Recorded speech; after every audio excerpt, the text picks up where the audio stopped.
Hi friends, तो आज हम टाइम स्पीड और डिस्टेंस के कुछ खतरनाक सवालों को सॉल्व करके देखते हैं। ये सारे सवाल मॉडरेट टू डिफिकल्ट लेवल्स में ये सवाल आते हैं। चलिए इस सवाल को हम सॉल्व करके देखते हैं। सवाल आपके स्क्रीन पर दिख रहा होगा। एक बार आप सवाल को पढ़ लेंगे, उसके बाद इसको पॉज करेंगे और पॉज करने के बाद सवाल को सॉल्व करके देखेंगे। ठीक है, आई होप कि आपने ट्राई कर लिया हो गया। अब मैं इस सवाल का सॉल्यूशन देता हूँ, आप इसको देखिए, इसको सॉल्व कैसे करना होता है। ठीक है, कह रहा है कि distance between A and B is 450 kilometre. दो स्थानों के बीच का डिस्टेंस कितना दिया हुआ है? 450 किलोमीटर। ये ए स्थान है और ये बी है। इस दोनों के बीच का जो डिस्टेंस दिया हुआ है 450 किलोमीटर। उसके बाद दिया हुआ है कि एक car and a bus travel from A to B. एक कार जो है ट्रेवल करती है और एक बस, ये दो चीजें हैं। ये ए से बी की तरफ ट्रेवल करती है, मतलब ए से बी की तरफ कार भी जाती है और ए से बी की तरफ बस भी जाती है। उसके बाद दिया हुआ है कि the speed of car is 20 kilometre per hour more than that of बस। कार का जो स्पीड है बस के स्पीड से 20 किलोमीटर प्रति घंटा ज्यादा है। यानी कि बस का स्पीड अगर x होगा तो कार का स्पीड होगा x+20। कार का स्पीड होगा x+20। उसके बाद क्या कह रहा है? After travelling 2/3 distance car stops for 2 hours. Car जो है इस पूरे डिस्टेंस का 2/3 कवर करती है। पूरा डिस्टेंस है 450, तो 450 का 2/3 का मतलब 450 का 3 टुकड़ा करेंगे और उस 3 टुकड़े में 2 टुकड़ा, यानी कि 150। 150 का 3 टुकड़ा होगा तो 2 टुकड़ा कितना हो जाएगा? 300 हो जाएगा। यानी कि कार जो है पहले 300 किलोमीटर ट्रेवल करती है। कार 300 किलोमीटर ट्रेवल करती है और इस 300 किलोमीटर ट्रेवल करने के बाद यहाँ पे कार 2 घंटे के लिए रुक जाती है। ठीक है, इतना कह रहा है। यानी कि 450 में से 300 कवर कर ली तो बचा कितना कार के लिए? 150 किलोमीटर बच गया होगा। और इसमें क्या कह रहा है कि and after that the remaining distance is covered at 2/3 of initial speed and reaches at b। यानी कि जो भी इनिशियल स्पीड है, जो बचा हुआ डिस्टेंस है उस इनिशियल स्पीड के 2/3 स्पीड से ट्रेवल करता है। यानी कि इनिशियल स्पीड अगर x+20 होगा इस 300 किलोमीटर के लिए, तो इस 150 किलोमीटर के लिए इसका स्पीड कितना हो जाएगा? इस x+20 का 2/3 हो जाएगा। यानी कि ये जो 150 किलोमीटर है वो इस स्पीड से ट्रेवल करेगी। ये कंडीशन हो गया आपका कार के लिए। अब हम बस के बारे में बात करते हैं। बस के बारे में क्या दिया हुआ है? बस के बारे में दिया हुआ है कि bus after travelling 1/3 of the distance stops for 1 hour. Total है 450। 450 का 1/3 कितना हो जाएगा? 150। यानी कि बस जो है वो 150 किलोमीटर ट्रेवल करती है और इस 150 किलोमीटर ट्रेवल करने के बाद 1 घंटा यहाँ पे रुक जाती है। तो बच कितना जाएगा? 450 में से 150 चला जाएगा तो बच जाएगा आपको 300 किलोमीटर। 300 किलोमीटर बच जाएगा। और बस का स्पीड स्टार्टिंग का कितना है? एक्स है। ये तो दिया है, तो यहाँ पे है स्टार्टिंग का स्पीड कितना है? एक्स है। अब इस 1/3 कवर करने के बाद क्या कंडीशन हो रहा है कि after travelling 1/3 of distance stops for 1 our and after that increases its speed bye 25%। यानी कि इसके बाद जो बस की स्पीड है वो 25% बढ़ जाएगी। यानी कि बस की स्पीड पुरानी स्पीड से 25% ज्यादा हो जाएगी, यानी कि 125% हो जाएगी। यानी कि यहां से यहां तक के लिए इसका स्पीड कितना हो जाएगा? एक्स का 125%। यानी एक्स का 125%, इसको हम फ्रैक्शन में कन्वर्ट करें कितना हो जाएगा? 5/4। यानी कि ये 300 किलोमीटर एक्स इंटू 5/4 के स्पीड से कवर करेगी। ठीक है, और बी पे पहुंच जाएगी। तो उसके बाद क्या कर रहा है? And reaches at B at the same time as the car. यानी कि क्वेश्चन में दिया हुआ है कि जितने समय में कार यहाँ से यहाँ तक ट्रेवल करती है उतने ही समय में बस भी यहाँ से यहाँ तक ट्रेवल करती है। मतलब दोनों सेम टाइम पे पहुंचती है, यानी कि दोनों ने सेम टाइम लिया है ए से बी तक ट्रेवल करने में। ठीक है, तो क्वेश्चन में पूछ क्या रहा है कि फाइंड द स्पीड ऑफ बस एंड कार। दोनों की स्पीड निकालनी है। तो इस क्वेश्चन में बेसिकली ये कह रहा है कि दोनों कार और बस यहाँ से चलना स्टार्ट करती है और दोनों बी पर सेम टाइम पर पहुंचती है। यानी कि जितना समय इस कार को लगा होगा ए से बी तक ट्रेवल करने में, उतना ही समय इस बस को लगा होगा इस ए से बी तक ट्रेवल करने में। तो हम क्या करेंगे? इस दोनों के टाइम को बराबर करेंगे। तो पहली बात है कि ये जो कार कंटिन्यूअसली ए से बी तक नहीं चलती है, 2 घंटा यहाँ पे क्या करती है? रुकती है। सिमिलरली ये बस भी ए से बी तक कंटिन्यूअसली नहीं चलती है, यहाँ पर 1 घंटा क्या करती है? रुकती है। यानी कि इस रेस्ट वाले टाइम को दोनों में इंक्लूड करने के बाद दोनों बी पर समान टाइम पर पहुंचती है। यानी कि हम देखिए इस चीज को हम ऐसे समझ सकते हैं कि जो कार है वो ए से बी तक एक तो समय वो होगा जिसमें वो लगातार वो चल रही होगी और एक समय वो होगा जिसमें 2 घंटे वो रेस्ट कर रही होगी। सिमिलरली ये बस भी जो है यहाँ से यहाँ तक पहुंच ट्रेवल करती है, इसमें दो तरह का समय होगा। एक समय तब होगा जब बस यहाँ से यहाँ तक लगातार चल रही होगी और दूसरा समय वो होगा जिस दौरान वो रेस्ट की है। दो तरह का समय इसमें इंक्लूड है। ठीक है, तो कार के लिए हम मान लेते हैं कि कार ए से बी तक का वो समय, कार का वो समय जिसमें वो लगातार चलती है, उस टाइम को अगर हम T1 मान लें, और इस बस का वो समय जिस समय पे वो लगातार यहाँ से यहाँ तक चल रही होगी, मतलब रेस्ट वाले टाइम को हटाने के बाद जिस टाइम पे बस लगातार चल रही है उस टाइम को अगर हम T2 मान लें, ठीक है, ये T1 T2 हम खुद से मान लिए हैं, तो आप बताइए कि दोनों इस बी पर सेम टाइम पे पहुंचती है, यानी कि दोनों का टोटल टाइम क्या होगा, सेम होगा।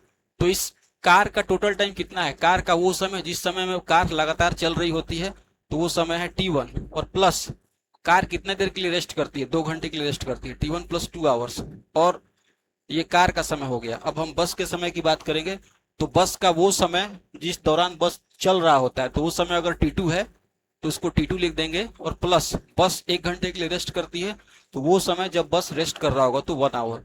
तो टोटल टाइम दोनों में क्या लगता है, बराबर है, यानी कि चलने का समय और रेस्ट का समय दोनों मिला देंगे, और इसमें भी चलने का समय, इस बस वाले में भी चलने का समय और रेस्ट करने का समय दोनों को मिला देंगे, तो दोनों का टोटल टाइम क्या होगा, बराबर होगा। तो इस दोनों के टोटल टाइम को हम बराबर कर दिए, तो बराबर करने के बाद इस 1 आवर्स में से 2 आवर माइनस होगा तो कितना बचेगा, 1 आवर बचेगा, यानी कि T1 प्लस 1 आवर बराबर हो जाएगा T2। यानी कि इसका कंक्लूजन ये निकल के यहाँ पे आ गया कि T1 यानी कि कार, कार जितने समय तक लगातार चल रही होगी उस चलने के समय में अगर 1 घंटे को हम जोड़ देंगे तो हमको T2 मिलेगा, यानी क्या मिलेगा, वो समय मिलेगा जिस समय में बस लगातार चल रही होगी। तो हम इसी चीज को इक्वेशन के रूप में दोनों में क्या कर देंगे, इक्वेट करेंगे, और इक्वेट करेंगे तो आपका सॉल्यूशन आपके सामने आ जाएगा। करके देखते हैं कैसे। T1 वो समय है जिस समय पे कार लगातार चलती है, तो कार लगातार, कार के चलने का समय क्या है, T1 है, कार के चलने का समय है T1, T1 क्या है, कार के चलने का समय है, T2 क्या है, बस के चलने का समय है। तो कार के चलने का समय, तो कार जो है पहले 300 किलोमीटर चलती है इस स्पीड से, तो समय बराबर होता है क्या, दूरी बटा में चाल। तो कार जो है यहां से यहां तक 300 किलोमीटर चलती है, दूरी बटे में चाल। इस 300 किलोमीटर ट्रेवल करने में कार का स्पीड कितना है, x+20, x+20 प्लस, उसके बाद यहाँ पे 2 घंटा रेस्ट कर, उसको हटा दीजिए, उसको भूल जाइए, पूरा T1 निकालना है, मतलब कार के चलने वाला पूरा समय। तो इस 300 किलोमीटर को x+20 से, उसके बाद इस 150 किलोमीटर को किस स्पीड से, x+20 का 2/3 स्पीड से, दो बट नीचे वाला 3 कहाँ चला जाएगा, ऊपर, ठीक है, प्लस ये वाला 1 बराबर T2। T2 का मतलब बस के चलने का समय, तो बस के चलने का समय, बस समय निकालेंगे कैसे, दूरी बटे में चाल, तो ये दूरी है 150 किलोमीटर बटे में चाल, चाल कितना है x, और प्लस उसके बाद ये दूरी है टोटल 300 किलोमीटर, दूरी बटे में चाल, और इस 300 किलोमीटर के लिए चाल कितना हो जाएगा, 5x/4 हो जाएगा। तो 5x नीचे में जो 4 था कहाँ चला जाएगा, ऊपर में चला जाएगा, ठीक है।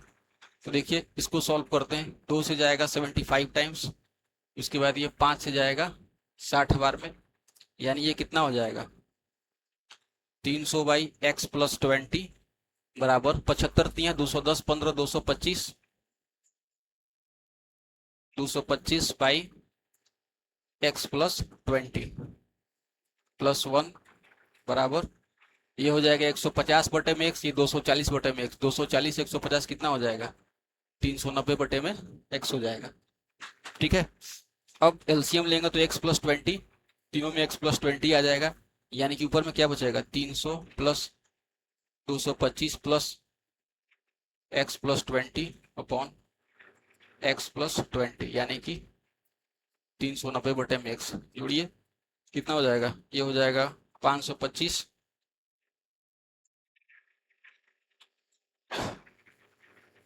ये हो जाएगा आपको 525 और 20 525 और 20 545 प्लस x/x+20/390/x, कोई कैलकुलेशन में दिक्कत तो नहीं है, 300/x+20, 210 15 225/x+20 प्लस 1 बराबर 240 प्लस 150 390 बटे में x, यानी कितना हो जाएगा, 525 प्लस 20 545 प्लस x बटे में x+20, ठीक है। अब इस चीज को हम बाकी इधर सॉल्व करते हैं।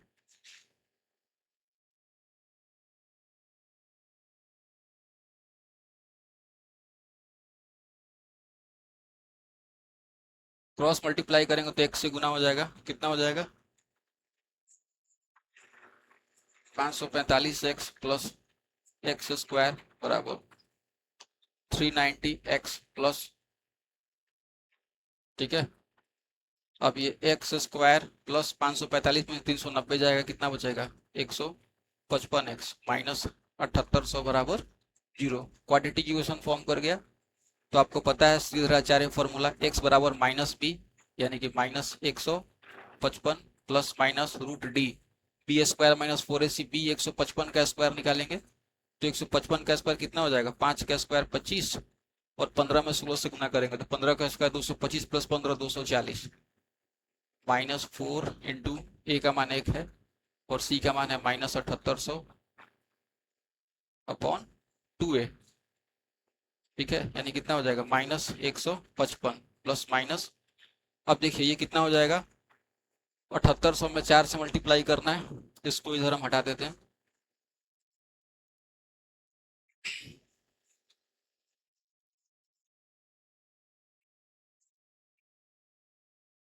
अठहत्तर सौ में 4 से गुना करें तो 0 0 8 चौका 32 के 2 हासिल 3 6 चौका 28 3, 0 0 8 चौका 32 के 2 हासिल 3 6 चौका 28 3 31, देखिए माइनस माइनस प्लस हो जाएगा और ये है 240 25, 240 25, इस दोनों को जोड़ेंगे 5 2 2 5 5, 552 25, यानी कि रूट अंडर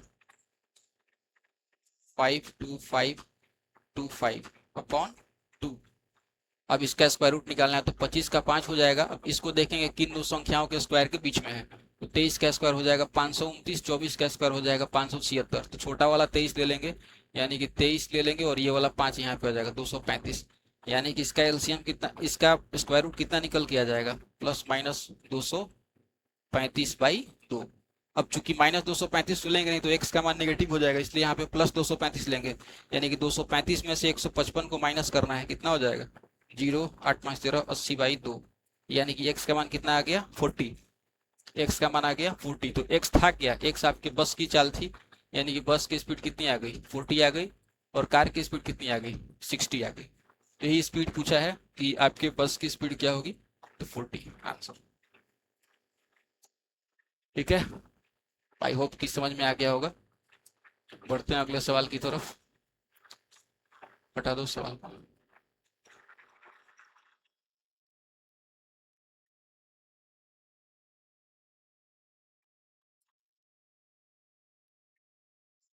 कौन सा सवाल है, two train start from same point same direction, 40 की स्पीड और 25%।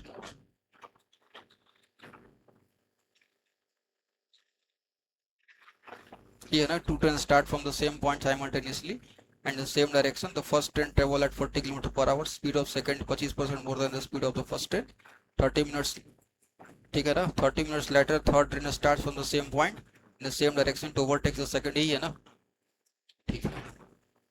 क्वेश्चन ये है कि टू ट्रेन स्टार्ट फ्रॉम, पहले आप इस सवाल को रोकेंगे और रोकने के बाद खुद से ट्राई करेंगे। आई होप कि आपने ट्राई कर लिया है, अब इसके सोल्यूशन को देखते हैं, ठीक है। Two train start from the same time simultaneously, यानी कि दो ट्रेन जो है यहाँ से एक ही समय पे निकलती है, ठीक है। सपोज एक ट्रेन का नाम है ए, एक ट्रेन का नाम है बी, दोनों सेम टाइम पे यहाँ से खुलती है चलती है, और the first train travels eight 40 kilometre per hour, पहले वाली ट्रेन का जो स्पीड है वो 40 किलोमीटर पर आवर है, और जो दूसरे वाली ट्रेन का स्पीड है वो 25% ज़्यादा है पहले वाली से, यानी 40 का 25% कितना हो जाएगा 10, यानी कि 40 से 10 ज़्यादा हो जाएगा, यानी कि इसका स्पीड कितना हो जाएगा 50 किलोमीटर पर आवर, दोनों एक साथ यहाँ से चलती है। उसके बाद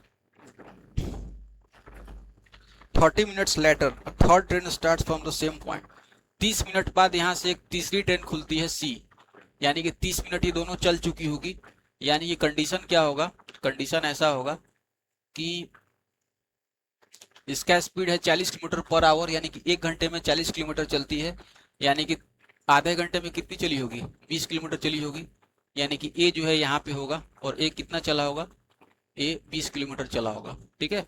और आधे घंटे में ये कितना चला होगा 25 किलोमीटर, यानी कि बी इससे आगे होगा, बी कहीं यहाँ पे होगा, और ये चला होगा इस स्टार्टिंग पॉइंट से 25 किलोमीटर चला होगा, ठीक है ऐसे। तो आधे घंटे के बाद यहाँ से एक तीसरी ट्रेन चलती है सी। तो सी यहाँ आधे घंटे के बाद कंडीशन ये होगा कि ए यहाँ पे होगा स्टार्टिंग से 20 किलोमीटर डिस्टेंस पे, और बी यहाँ पे होगा स्टार्टिंग से 25 किलोमीटर डिस्टेंस पे, और सी यहाँ पे होगा, यहाँ से चलना स्टार्ट किया होगा आधे घंटे के बाद। तो क्वेश्चन में ये कह रहा है कि 30 minutes later third train start from the same point. 30 minute बाद ये सी यहाँ से चलना स्टार्ट करती है, ठीक है, and the same direction. It overtakes the second train 90 minutes later then it overtook the first train, the speed of the third train. यानी कि क्वेश्चन में ये कह रहा है कि ये वाली जो ट्रेन है ए को जब पकड़ लेती है, जब ओवरटेक करती है, उसके 90 मिनट के बाद इस बी को ओवरटेक करती है। तो हम पहले ये देखेंगे कि ये जो सी जो है इस ए को कितने देर में ओवरटेक करती है। ओवरटेक का मतलब ए जो है ऐसे चलते चलते कब सी के पास आ जाएगी, तो ऐसा कितने देर में होगा। तो इसके लिए हम ये देखेंगे कि ये जो ए और सी भी इसी डायरेक्शन में जा रहा है और ए भी इसी डायरेक्शन में जा रहा है, तो यहाँ पर रिलेटिव स्पीड का कॉन्सेप्ट यूज करेंगे। जब दोनों ट्रेनें सेम डायरेक्शन में होंगी तो रिलेटिव स्पीड क्या होगा, दोनों के जो बड़े वाले का स्पीड है उसमें से छोटे वाले स्पीड को हम माइनस कर देंगे और देख लेंगे कितने देर में इसको वो पकड़ सकती है। तो इस दोनों के बीच का डिस्टेंस, पहले हम ट्रेन ए का केस लेके चलेंगे। तो ट्रेन ए के केस में सी और ए के बीच का डिस्टेंस कितना दिया हुआ है, 20 किलोमीटर है, ठीक है। समय बराबर हो जाएगा दूरी बटे में रिलेटिव स्पीड, यानी कि इस सी और ए के बीच का डिस्टेंस है 20, और इस 20 को कवर करने के लिए इस सी और ए के बीच में रिलेटिव स्पीड कितना बनेगा, यानी कि सी का स्पीड जाहिर सी बात है कि ज्यादा होगा, तभी तो इस ए को पकड़ेगा वो। यानी कि ए का स्पीड यहाँ पे कितना है, ए का स्पीड है 40 किलोमीटर पर आवर, यानी कि सी का स्पीड ज्यादा होगा इस 40 से, यानी कि इस बड़े वाले में से सी में से इस छोटे वाले इस ए की स्पीड 40 को घटाएंगे, यानी कि सी माइनस 40, ए का स्पीड कितना है 40, यानी सी माइनस 40 के रिलेटिव स्पीड से इस 20 किलोमीटर के डिस्टेंस को कवर किया जाएगा, ठीक है। और सी जो है इस ए को पकड़ लेगी, यानी सी ए को इस टाइम में पकड़ लेगी। तो क्वेश्चन में दिया हुआ था कि सी जो है ए को जिस टाइम पे पकड़ेगी उससे 90 मिनट बाद, उससे 90 मिनट बाद सी जो है बी को पकड़ती है, ठीक है। तो बी को कितने देर में पकड़ेगी भाई, तो बी को पकड़ेगी, आपको सी और बी के बीच का डिस्टेंस कितना होगा। अब हम सेपरेटली ये देखेंगे कि सी स्टार्टिंग में यहाँ पे है, बी स्टार्टिंग में यहाँ पे है, तो इस दोनों के बीच में डिस्टेंस कितना होगा, 25 किलोमीटर का डिस्टेंस होगा। तो इस दोनों के बीच का डिस्टेंस है 25 किलोमीटर, ठीक है। और इस 25 किलोमीटर के डिस्टेंस को इस सी और बी के रिलेटिव स्पीड से कवर किया जाएगा, ठीक है। तो आपको सी का स्पीड जाहिर सी बात है ज्यादा होगा, तभी तो इस बी को पकड़ पाएगी, और बी का स्पीड दिया हुआ कितना है 50, यानी कि सी के स्पीड में से बी के स्पीड को माइनस करेंगे, यानी कि सी का स्पीड माइनस इस बी का स्पीड है कितना 50 है, इस यानी कि सी माइनस 50 के रिलेटिव स्पीड से सी जो है इस बी को पकड़ लेगी, यानी कि सी इस बी को पकड़ेगी। इसके लिए इस दोनों के बीच का डिस्टेंस होगा 25 किलोमीटर और रिलेटिव स्पीड होगा सी माइनस 50। तो इस दोनों को हम बराबर कर दिए। ये कंडीशन क्वेश्चन में दिया हुआ था कि सी जो है इस ए को जितने देर में पकड़ती है उसको पकड़ने में जो टाइम लगेगा उसके 90 मिनट के बाद, यानी कि उसमें 90 मिनट ऐड करेंगे, सी जो है इस बी को पकड़ लेगी, यानी कि 90 मिनट के बाद तो 90 मिनट जोड़ देंगे तो आपको जो समय मिलेगा ये वो समय होगा जिस समय में जो है आपको सी बी को पकड़ती है। तो सी बी को कितने देर में पकड़ेगी, यानी कि डिस्टेंस अपॉन स्पीड से, ठीक है। तो अब इसको आवर में कन्वर्ट करेंगे तो 60 से हम डिवाइड कर देंगे तो आवर में कन्वर्ट हो जाएगा, 30 से जाएगा 3 बार में, 30 से जाएगा 2 बार में, यानी कि 20 अपॉन सी माइनस 40 प्लस 3/2 बराबर ये 25 अपॉन सी माइनस 50।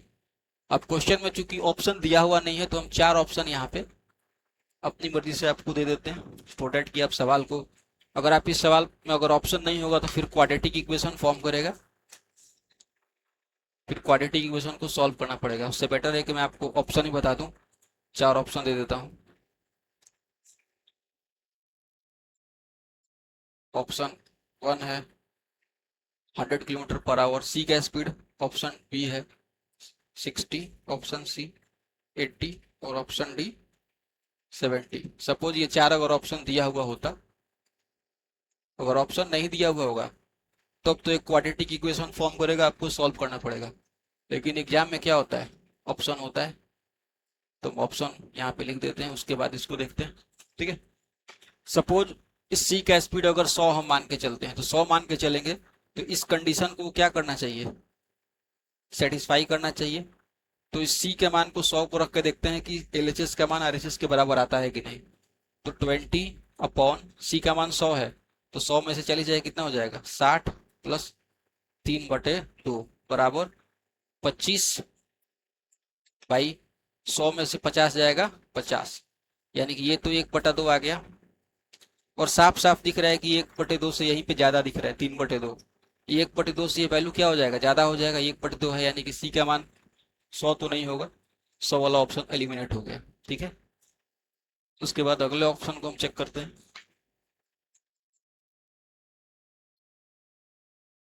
अब सी के मान को 60 रख के देखते हैं। 20 बाई 60 में से 40 जाएगा 20 प्लस 3/2 बराबर 25 बाई सी का मान कितना है 60, तो 60 में से 50 जाएगा 10, यानी कि ये 1 हो जाएगा और ये 1/2 है, तो 1 प्लस ये 1.5 है और ये 1 है, यानी कि इधर हो जाएगा 2.5 बराबर इधर भी आ जाएगा कितना 2.5, यानी कि एलएचएस और आरएचएस क्या हो जा रहा है, बराबर हो जा रहा है, यानी कि आपका ये वाला ऑप्शन सेटिस्फाई हो जा रहा है, यानी कि सी का मान कितना हो जाएगा 60, यानी कि सी का जो स्पीड है वो 60 किलोमीटर पर आवर। ठीक है, आई होप कि आपको सवाल समझ में आ गया है। बढ़ते हैं अगले सवाल की तरफ।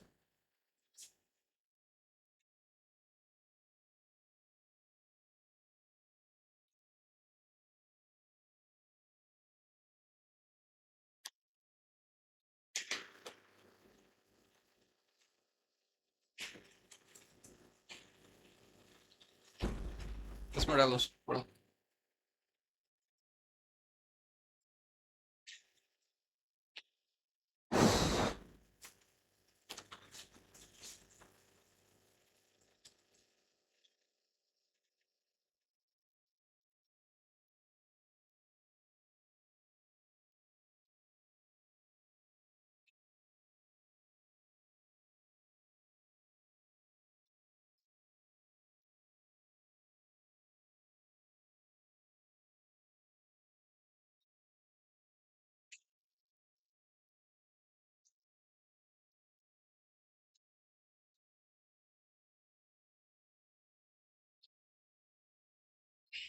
तब तक आप इस सवाल को ट्राई कर सकते हैं।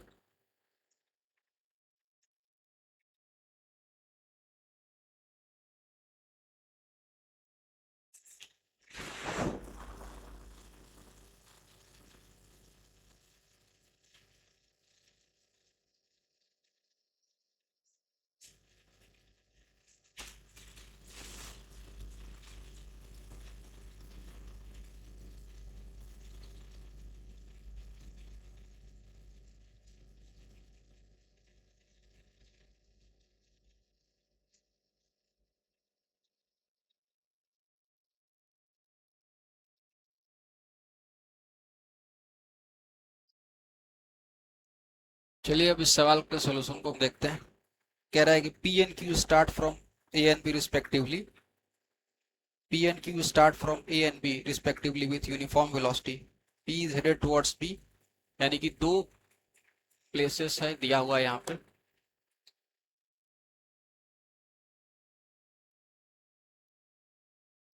एक स्थान का नाम ए है, एक स्थान का नाम बी है, दो स्थान है।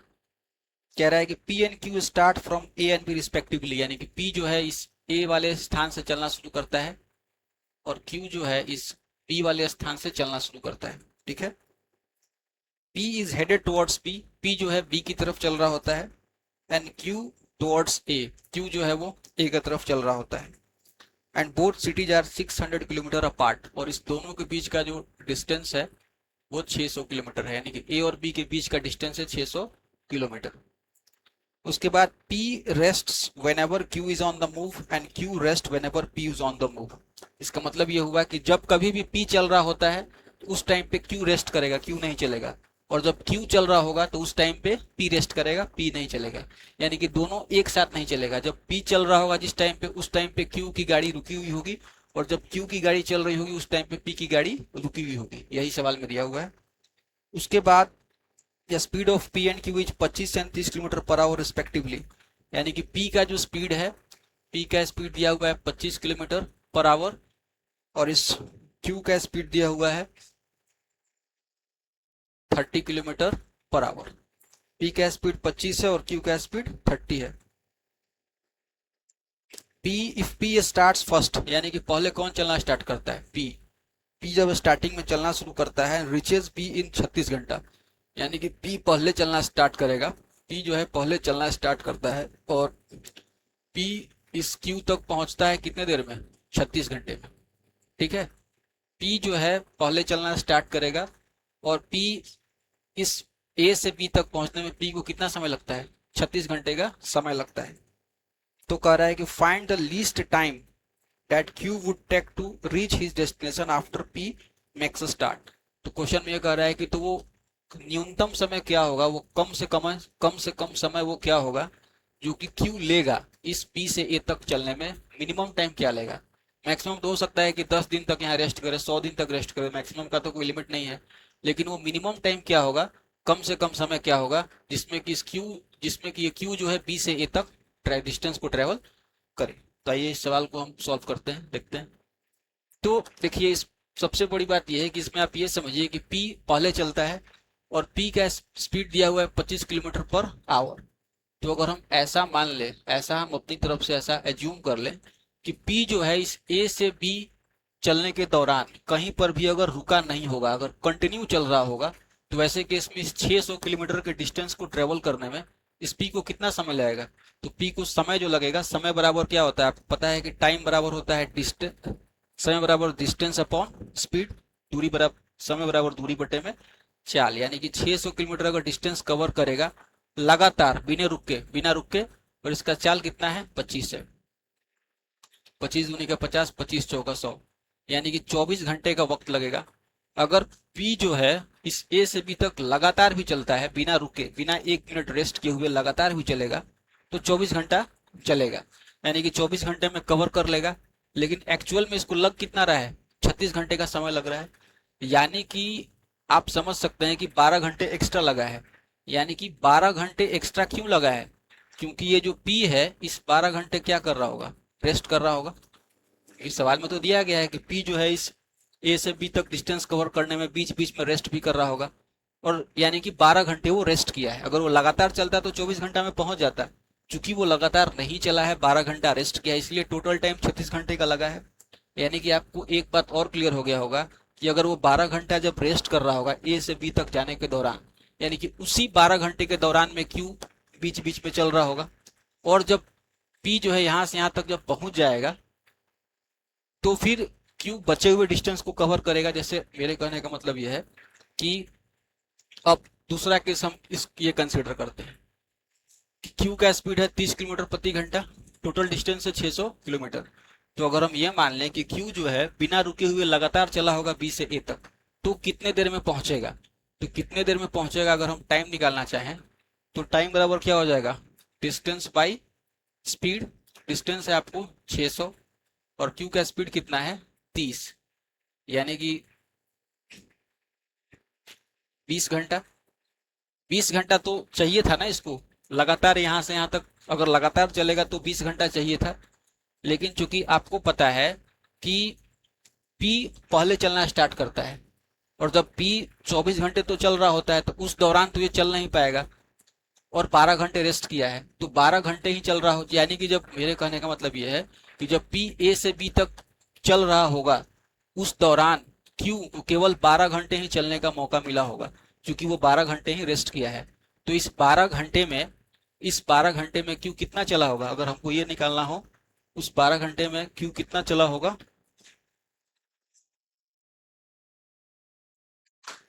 ठीक है। तो Q का स्पीड है 30 किलोमीटर पर आवर और 12 घंटे में, यानी 12 घंटे में 360 किलोमीटर चला होगा, ठीक है। ये कौन सा 12 घंटा है? ये वो 12 घंटा है जब P रेस्ट कर रहा होगा, और ये 12 घंटा रेस्ट कंप्लीट करने के बाद P यहाँ से यहाँ तक पहुंच भी जाता है, क्योंकि टोटल 36 घंटा कंप्लीट हो जाएगा 12 घंटे रेस्ट के बाद। P के 12 घंटे रेस्ट के बाद टोटल 36 घंटा कंप्लीट हो जाएगा, यानी कि P जो है वो यहाँ से यहाँ तक डिस्टेंस को कवर कर लेता है। इसमें 12 घंटा रेस्ट इंक्लूड हो गया, यानी कि पी जब यहाँ से यहाँ तक पहुंच जाता है 12 घंटा रेस्ट के साथ, तो जब 12 बीच बीच में क्यू चल रहा होगा तो क्यू कवर कितना किया होगा, 360 किलोमीटर कवर किया होगा। यानी कि क्यू अभी कहीं यहाँ पर होगा, क्यू जो है ये बेचारा कहीं यहाँ पे होगा रास्ते में, कितना कवर कर चुका होगा, 360 किलोमीटर कवर कर चुका होगा। अभी भी इसके पास इतना डिस्टेंस बचा है, तो 600 में से 360 जाएगा, बचेगा कितना, 240 किलोमीटर। यानी कि अभी भी क्यू के सामने 240 किलोमीटर का डिस्टेंस कवर करना बाकी है। यानी कि क्यू जो है इस बचे हुए 240 किलोमीटर के डिस्टेंस को लगातार कवर करेगा बिना रेस्ट किए हुए, क्योंकि सवाल में दिया गया है कि मिनिमम समय क्या लगेगा। तो मिनिमम समय के लिए आपको क्यू कहीं पे भी रेस्ट नहीं करेगा, जो रिमेनिंग डिस्टेंस है उसको लगातार कवर करेगा। तो क्यू का स्पीड कितना है, 30। तो 30 के स्पीड से इस 240 को लगातार कवर करने के लिए कितना समय चाहिए, 8 घंटे का समय चाहिए। ठीक है, तो क्यू टोटल समय कितना लिया, तो पहली बात है कि पहले तो 36 घंटा क्यू लेगा, क्योंकि पी जो है यहां से लेकर यहां तक 36 घंटे में पहुंच पाएगा। यानी कि उस दौरान ये 36 घंटे तक चल रहा होगा, जब जब पी चल रहा होगा उस समय रुका होगा। यानी पी जब बीच में रेस्ट किया होगा उस दौरान चला होगा, फिर जब पी चल रहा होगा तो उस समय क्यू रुक गया होगा, फिर जब पी रेस्ट कर रहा होगा उस दौरान क्यू चल रहा होगा। यानी कि 36 यहाँ से लेकर यहाँ तक क्यू को पहुंचने में 36 घंटा तो ऑलरेडी लग चुका है। क्यू को यहाँ से लेकर यहाँ तक पहुंचने में 360 किलोमीटर का डिस्टेंस कवर करने में 36 घंटा तो ऑलरेडी लग चुका है। और बचा हुआ 240 कितने देर में कवर कर रहा है, वो 8 घंटे में कवर कर रहा है।